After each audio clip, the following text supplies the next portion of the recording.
And for them to show that lame video when you can find all this other that's out there. And I've talked to Navy pilots that are in there at the same time, Navy pilot, and that's the kind of people you need to have in here for testimony. That video seemed to be taken from an iPhone, from an F-18. I don't know what, an iPhone, and we've got literally. I'm sorry, I keep pointing. I'm not mad at you all.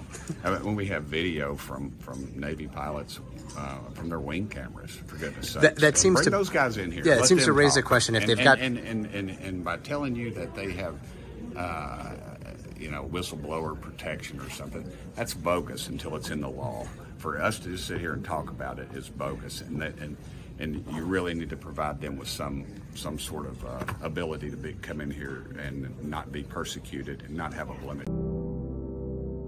And the main issues that Congress and others have been concerned about are basically safety of flight concerns and counterintelligence issues. But of course, there's always the question of, is there something else that we simply do not understand that might come extraterrestrial? These vehicles seem to have unlimited loiter time, which we don't have. Then the acceleration is far beyond anything that we're capable of. Well, I don't believe they're coming from foreign adversaries. If they were, why, that would suggest that they have a technology which is in a whole different sphere than anything we understand.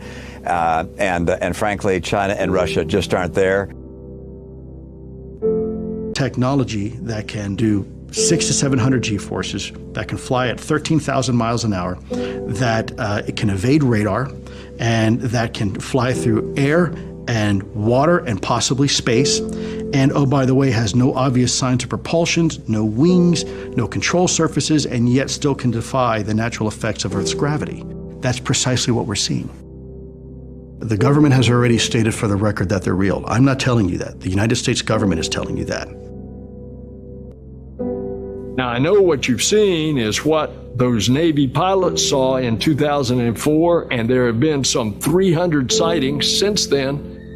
And I've talked to those pilots, and they know they saw something, and their radars locked onto it. And then all of a sudden it was here on the surface, and then it's there. And they don't know what it is, and we don't know what it is. Lieutenant Graves told us pilots training off the Atlantic coast see things like that all the time. Every day. Every day for at least a couple of years. Wait a minute, every day for a couple of years? Mm-hmm.